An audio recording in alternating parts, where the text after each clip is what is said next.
بسم اللہ الرحمن الرحیم رب اشرح لی صدری ویسر لی امری واحلل عقدۃ من لسانی یفقهوا قولی اللہم لا سہل الا ما جعلتہ سہلا وانت تجعل الحزن اذا شئت سہلا ربی یسر ولا تؤثر اللہم فقہنا فی الدین اللہم فقہنا فی الدین اللہم انی اسألک علما نافعا ورزقا طیبا وعملا متقبلا اللہم ان تجعل القرآن ربیع قلوبنا وجلاء حزننا وذہب ہمنا آمین یا رب العالمین۔ چلیے دیکھتے ہیں آیت نمبر 11 سے، پھر سے آ گیا ہے آپ کا پسندیدہ لفظ یا ایہا الذین آمنو۔ چلیے کون کون ہیں ایمان والے؟ الرٹ ہو جائیے، تیار ہو جائیے، آپ کو پکارا جا رہا ہے۔ ایسے فیل ہو رہا ہے کہ ہمیں پکار رہے ہیں، کوئی ہمارا نام آ گیا ہے، خوشی کی بات ایک محسوس ہو رہی ہے، دل میں خوشی محسوس ہو رہی ہے نا، ارے ہمیں پکارا جا رہا ہے۔ باجی نے کہا تھا کہ یہ ہم لوگ ہیں، یہ ہماری لسٹ ہے، ہماری کلاس کی لسٹ ہے ماشاءاللہ۔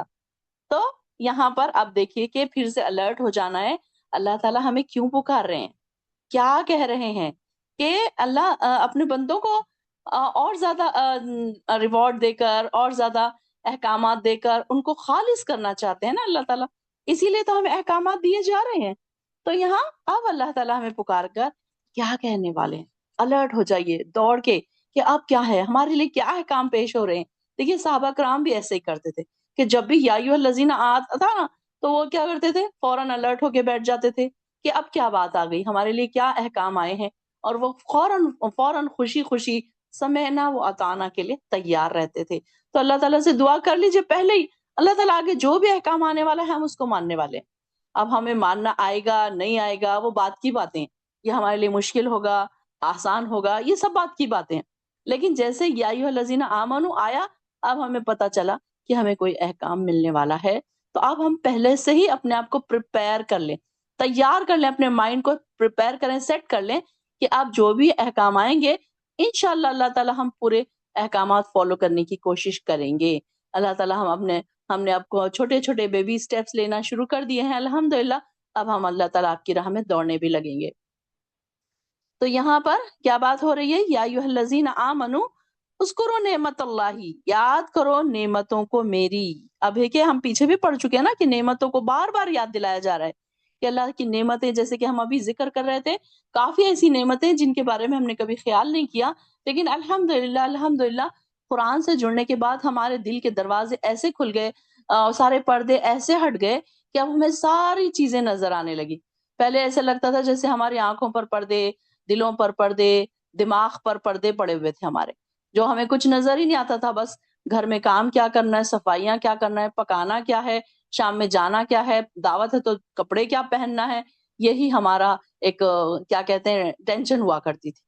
اور اب الحمدللہ دیکھیے کہ کیسے پردے ہٹ گئے ہمارے دماغوں پہ سے، جو ایسے چیزیں ہمیں نظر آ رہی ہیں، صاف و شفاف ہوگی ساری چیزیں، کہ دیکھیے کہ جب آپ کھڑکی کے گلاس کو آپ صاف کرتے ہیں تو باہر کی چیزیں ایک دم کلین نظر آتی ہے، گرینری ہو چاہے بارش ہو، تو بالکل اسی طریقے سے اب ہمیں بھی کیا نظر آ رہا ہے، سب نعمتیں ہمیں یاد آ رہی ہیں، سمجھ آ رہا ہے کہ کیا کیا نعمتیں اللہ تعالیٰ نے ہمیں دی تھی، اور ہم نے کبھی اتنے سالوں میں، اب ہم 40 کے ہو گئے، اب ہم 50 کے ہو گئے، ہم نے کبھی خیال ہی نہیں کیا، ان نعمتوں کا خیال ہی نہیں آیا ہم کو کہ ہمیں اس کا بھی شکر ادا کرنا چاہیے۔ تو اللہ تعالیٰ بار بار ہمیں نعمتوں کی یاد دلا رہے ہیں کہ دیکھو تم یاد کرو وہ نعمتوں کو جو اللہ تعالیٰ نے تم پر کی ہے۔ اس ہمہ، اور جب ارادہ کیا تھا، ایک قوم نے، یبسطو، کہ وہ دراز کریں، یعنی کہ تم پر ہاتھ اٹھائیں، الیکم، تمہاری طرف، یعنی کہ کوئی تکلیف دینے کے لیے ہاتھ اٹھانا، اس کا مطلب ایدیہم، اپنے ہاتھ، فکفا، تو اس نے روک دیے، ایدیہم، ان کے ہاتھ، انکم، تم سے، واتقوا اللہ، اور ڈر جاؤ اللہ سے۔ اب دیکھیے کہ تقوی کی بھی بار بار ہمیں ہدایت دی جا رہی ہے۔ اب یہاں پر کس چیز کی بات ہو رہی ہے، اب یہاں حدیبیہ کے دن جنگ کا رک جانا، یہاں پر پہلا احسان تو مسلمانوں پر اللہ تعالیٰ نے یہ فرمایا کہ ایک تو اسلام کی توفیق بخشی، اور اسلام کی بدولت یہ ساری جو قبائلی ان کی دشمنیاں تھی وہ ساری ختم ہو گئی، لڑائیاں ختم ہو گئی، آپس میں بھائی بھائی ہو گئے، یہ ساری چیزیں ہو گئی نا۔ پہلے کیسا تھا کہ ان کے آپس میں ہی لڑائیاں ختم نہیں ہوتی تھی۔ تو تو یہی بات یہاں پر بتائی جا رہی ہے کہ اب